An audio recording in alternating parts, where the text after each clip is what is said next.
Hey, salut à tous, bienvenue sur ma chaîne encore une fois et aujourd'hui je vais vous parler de l'iPhone 10 et ouais, j'utilise encore l'iPhone 10 en 2024, hein. L'iPhone qui est sorti en 2017. Alors cet iPhone là il est un peu particulier car c'était l'année anniversaire de l'iPhone, ça faisait 10 ans qu'ils avaient sorti le premier iPhone. Aujourd'hui je vais vous parler de ça. L'iPhone 10 je l'ai encore, protection en verre trempé, hein. L'arrière elle est nickel. C'est encore fonctionnel, hein, vous voyez. Pourquoi est-ce que je l'utilise encore? Bah ça marche, hein. Il fonctionne toujours. Donc c'est la raison pour laquelle j'utilise encore. Et c'est vrai qu'il n'y a plus de mise à jour dessus. iOS, hein, d'accord? Mais je crois qu'il y a encore des mises à jour de sécurité. Première chose, les performances. Alors, quand je dis performance, c'est performance pour les appels, les SMS, voilà, pour Instagram, TikTok, YouTube, regarder des vidéos, ce genre de trucs. Ouais, ça fait largement le travail. Il y a un petit peu de surchauffe, hein. Vraiment, quand il y a du soleil qui tape dessus et que vous regardez une vidéo sur YouTube en 4K, là par contre c'est très problématique. Ça chauffe beaucoup, ça ne s'éteint pas. Donc ça chauffe, ça devient brûlant vers l'arrière. Mais par contre, quand ça chauffe, bah, la batterie descend en flèche, hein. Là, je peux être à 100, voilà, en une demi-heure, une heure, je passe à 80. Voilà. Donc c'est pas top. Mais ça fait toujours le taf. Et c'est le principal. Cet iPhone, je l'ai acheté en 2017 à 1200, à 1150, je crois, 1200 euros. Écoutez, sur bientôt maintenant 7 ans, 1002 divisé par 7, donc 1200 divisé par 7, ça fait 170 euros l'année.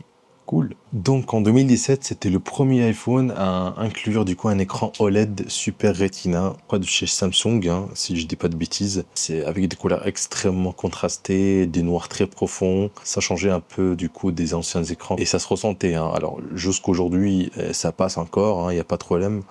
L'écran est super bien, j'ai pas de pixels qui sont morts, c'est fluide, regardez, c'est fluide, il n'y a pas de problème là, on descend, on monte, voilà, il n'y a pas de problème du tout. Qualité d'image du coup, acceptable aujourd'hui. Après, c'est vrai que ce qui se fait par rapport à un iPhone 15, voilà, on est passé vraiment sur des affichages 120 images par seconde, je crois, c'est ça, avec un truc dans l'écran qui va réguler en plus la vitesse, nombre d'images par seconde en fonction de votre utilisation. Là, c'est vraiment un autre niveau. Là, ça marche encore, donc moi, ça me va.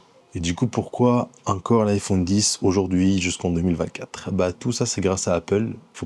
Il ne faut pas leur enlever ça. L'une des entreprises aujourd'hui qui font le moins de l'obsolescence programmée, c'est grâce aux mises à jour. On a aujourd'hui, il y en a des iPhones qu'on peut garder pendant 6, 7 ans. Alors qu'on a d'autres marques, dès que vous achetez un portable, première mise à jour, une deuxième, et ça s'arrête là. Et dès qu'il y a des failles ou des problèmes, vous devez changer de portable et ça devient fatigant. En plus, ce qui est bien avec l'iPhone, c'est que là, par exemple, j'ai toutes mes données qui sont ici avec ce même compte-là. Je le connecte sur un autre iPhone. Le transfert s'est fait exactement avec toutes les données et toutes les applications que j'ai sur l'autre iPhone. C'est extrêmement bien. On se sent pas dépaysé. On est vraiment dans une... C'est vrai que c'est un écosystème, hein. On aime ou on n'aime pas après. Il y en a qui préfèrent Android, d'autres qui préfèrent iPhone. Bon, mais c'est vrai que Android c'est un peu plus ouvert, même s'ils commencent un petit peu à apprendre un petit peu ce qui marche de chez Apple avec leur écosystème un petit peu. Mais bon, Apple c'est vraiment ancré depuis des années avec le Mac, les iPads, l'iPhone. Donc c'est vraiment un système qui est fermé. On aime ou on n'aime pas, mais ça marche. Voilà, un iPhone depuis 2017, ça marche encore en 2024. Aujourd'hui, personnellement, je ne joue pas énormément sur l'iPhone, même sur n'importe quel portable, je ne joue plus beaucoup. Donc en soi, pourquoi se priver ou même de le revendre? Je vois pas la raison. Du coup, j'ai dû changer 3 fois la batterie chez Apple, qui m'a permis du coup de garder un téléphone qui est en bon état et fonctionnel aujourd'hui. C'est vrai qu'Apple ne fait pas toujours dans le bon sens, mais parfois, faut reconnaître des bonnes choses et parfois, quand ils le font, il faut le dire.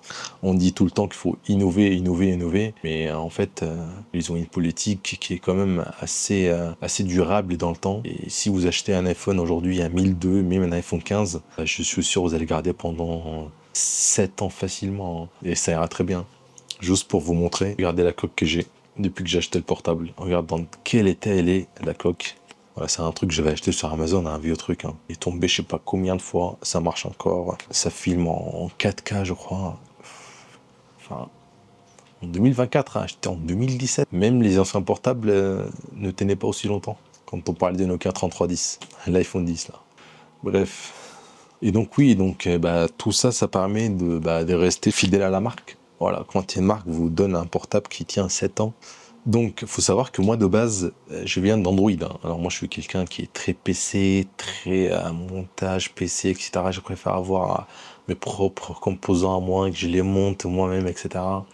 J'avais des Android, j'avais le Galaxy Y, le tout petit qui est sorti. Enfin, ça, c'est mon premier iPhone, hein. Le premier iPhone 10 que j'ai acheté. Moi, je me souviens que j'avais le Note 3. J'avais le Note 3 avant celui-là. Bon, c'est un peu cool aussi de l'avoir, mais le nombre de problèmes que j'avais dessus, ça s'éteignait, j'avais des bugs. Parfois, j'avais la barre réseau qui se bloquait et je pouvais même plus appeler, je devais redémarrer le portable. J'avais des bugs, j'écoutais de la musique et parfois, pouf, d'un coup, un bug. Je peux plus rallumer l'application native, hein, du portable pour écouter de la musique. Je devais rééteindre le portable, enfin, redémarrer. Enfin, ça devenait vachement chiant. On était dans un mood, etc. Et là, pouf, d'un coup, un truc qui vous sort du nulle part. Bon, ça, Android, c'est très esprit PC, hein, vraiment. Esprit PC, c'est exactement la même chose, hein. Vous êtes sur une application, là, vous faites un peu de montage, Premiere Pro, hein, ceux qui savent. Premiere Pro, pour X raisons, hein. Vous importez un fichier, vous êtes dès le début, vous avez un crash, pouf, un crash. Vous êtes en plein milieu, vous avez oublié de sauvegarder, pouf, un crash. Aucune raison, vous ne savez pas pourquoi, vous avez le meilleur, la dernière carte graphique, dernier processeur, full RAM, aucune raison, on ne sait pas pourquoi. Bref, ouais, c'est vrai que la comptabilité, logiciel, composants, etc., ça peut jouer, ça c'est vrai. J'ai décidé de franchir le pas avec ça, j'étais extrêmement content. Ensuite, il y a eu AirPods Apple Watch. Dès qu'elles sont sorties, il y a eu beaucoup de critiques là-dessus. Tout le monde disait la montre, mais qui va lâcher sa montre diesel, qui va lâcher sa montre Boss, qui va lâcher sa montre, je sais pas, n'importe quelle marque, pour aller mettre une Apple Watch, pour prendre sa température cardiaque, pour répondre aux appels. On a déjà l'iPhone, ça n'a aucune utilité. Aujourd'hui, tout le monde a ça. Tout le monde a ça. Et toutes les marques, après, des smartphones, Samsung, Huawei, je sais pas qui, tout le monde s'est mis dessus et tout le monde a mis à créer, à fabriquer du coup des montres connectées. Pareil pour les AirPods. Donc les AirPods, c'était exactement la même chose. Tout le monde disait, mais ça va pas tenir dans l'oreille, ça va tomber, mais qui va mettre ça aujourd'hui? Et Apple a toujours eu un coup d'avance là-dessus. Vraiment content de tout ça, mais ça, on en parlera dans une autre vidéo, bien sûr. Donc, l'iPhone 10, c'était une révolution à l'époque, en 2017. Donc, pourquoi j'ai pas encore acheté un nouveau iPhone qui va le remplacer? Je crois que je vais attendre l'iPhone qui va sortir bientôt. Alors celui-là, ça va être une petite tuerie, je pense, avec toute l'intelligence artificielle qu'ils sont en train du coup de mettre dedans. À mon avis, ça va être une vraie tuerie. Moi, j'ai préféré attendre un bon technologie qui va vraiment prendre tout le monde de revers, comme celui-là, avec les Face ID, avec les très bons écrans qui étaient dessus. Donc moi, je pense que l'iPhone 16 va être une petite révolution. D'accord, par rapport à l'iPhone 15 c'est déjà super bien, mais par rapport à mon utilisation et ce que j'en fais de l'iPhone, je trouve que l'iPhone 15, même l'iPhone 15 Pro, pour filmer, moi j'utilise des caméras d'action, je sais que l'iPhone c'est étanche, mais je préfère avoir une caméra d'action qui je vais la mettre par terre, que je vais il y aura la pluie dessus, c'est pas grave. S'il y a un iPhone demain qui sort avec l'intelligence artificielle dedans, on peut directement voilà, avoir des conversations avec ChatGPT qui va pouvoir résoudre voilà, plus ou moins de problèmes qu'on a, rédiger, etc. Directement intégrer sur le portable, ça peut par exemple nous faciliter la vie, je sais pas, sur l'organisation, planning, ce genre de trucs. Déjà, je crois Android qui a fait pareil, Samsung, vous avez directement du coup une IA qui va corriger ce que vous allez écrire, que ce soit n'importe quelle langue. Voilà, c'est vraiment un petit truc en avant, mais aujourd'hui, avec une puce vraiment IA dedans, je vais patienter, je vais attendre l'iPhone 16, on verra. Voilà, c'était tout pour aujourd'hui. On a parlé de l'iPhone 10, pas trop en profondeur, d'accord? C'était vraiment un petit truc cool, peace, rapide, pas trop long j'espère. Et j'espère que vous avez apprécié. Voilà, je vous dis à bientôt. Salut.